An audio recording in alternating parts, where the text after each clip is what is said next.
एनडब्ल्यूएमएस मध्ये परस्पर संबंध किंवा सामायिक संबंध या घटकावरती नेहमी प्रश्न विचारला जातो. तर आज आपण परस्पर संबंध, सामायिक संबंध यावरील महत्वाचे जे प्रश्न आहेत ते सोडवणार आहोत. बघा, पहिला प्रश्न काय आहे? 25च्या समोर आपल्याला दिलाय 625. ओके, 25च्या समोर आपल्याला काय दिलंय बेटा? 625 दिलेलं आहे. कसं आले असेल? बरेच विद्यार्थी म्हणतील सर 25चा वर्ग 625. तसं नाहीये, याच्यामध्ये थोडस 35 कडे पण पाहिलं पाहिजे. मग आपल्याला माहित आहे 35चा वर्ग काय येतो? बघा, 35 गुणिले 35 तुम्ही जर केले, 5 5 25, हातचे आले 2, 5 त्रिक 15 आणि 2 17. त्यानंतर इकडे शून्य घेतला, 3 5 15, इकडे 1, 3 त्रिक 9 1 10.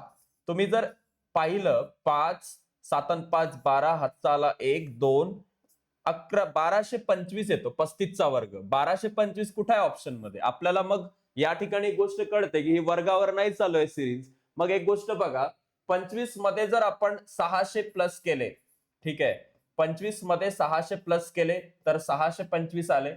आपण एक सिंपल काम करू, 35 मध्ये 600 प्लस करू. ठीक आहे, 35 मध्ये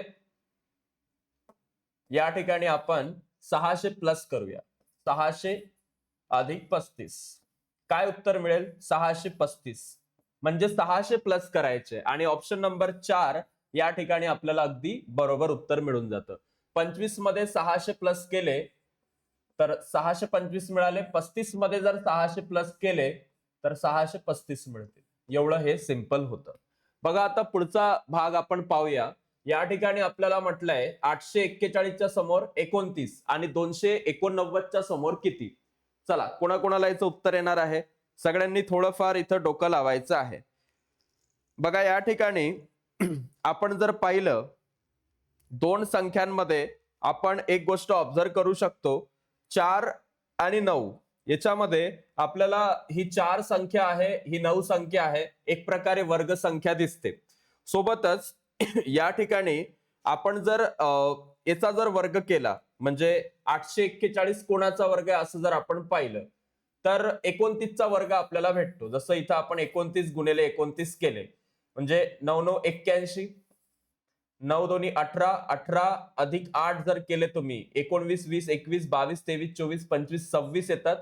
आणि या ठिकाणी शून्य दिला, 9 दोन्ही 18, हातचा आला 1, बेदोनी 4 आणि 1 5, म्हणजे 1 6 8 किती होतात? 9 10 11 12 13 14. म्हणजे या ठिकाणी 4 आले, इकडे 1 आला, 6 7 8, म्हणजे 841 कितीचा वर्ग आहे?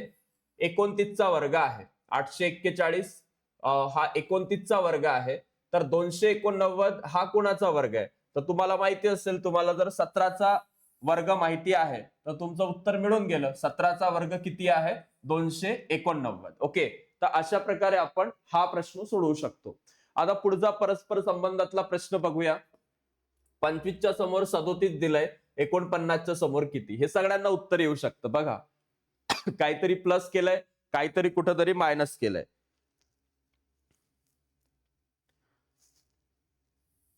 ओके, बघा, या ठिकाणी 5चा वर्ग होता, 5च्या नंतर जर 1 प्लस केला तर इथं 6चा वर्ग घेतला आणि 6च्या वर्गात पण 1 प्लस केला. आता आपण काय करू? 7चा वर्ग 49 आहे, 7चा वर्ग आहे 49, प्लस 1 करूया म्हणजे इथं आपल्याला 8चा वर्ग घ्यावा लागेल आणि त्याच्यात 1 मिळवावा लागेल.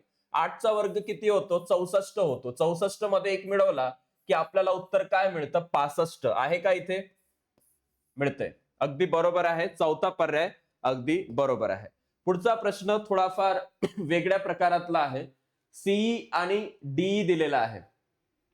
याच्यात काय करायचं? बघा, एबीसीडी मध्ये आपला जो सी आहे हा किती क्रमांकावर येतो?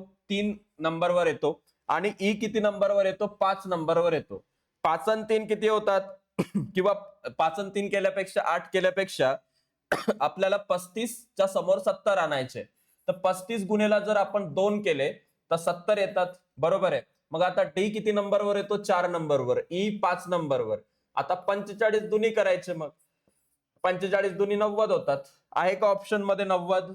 येस, ऑप्शन नंबर 1 अगदी बरोबर आहे. पुढचा प्रश्न आहे 18 52 12 तर किती? आता 18 52 12 या सिरीमध्ये आपल्याला पाढे माहिती पाहिजे. जसं 18 त्रिक किती होतात? 54, 18 त्रिक 54 वजा 2, 54 वजा 2 जर आपण केले तर किती येतात? 52 येतात. त्याचप्रमाणे इथं पण 12 त्रिक केले असतील, 12 त्रिक 36, 36 मधून 2 गेले, 36 मधून 2 गेले तर किती येणार? 34. म्हणजे आपल्याला या ठिकाणी पहिला पर्यायच मिळतो 34 चा. तर या पद्धतीनंच जे आहे ही परस्पर संबंधाची, ही सामायिक संबंधाची जी सिरीज असते ती तयार केलेली असते. एक प्रश्न आता मी सोडवणार आणि एक प्रश्न तुम्हाला होमवर्क साठी देण्यात येणार आहे.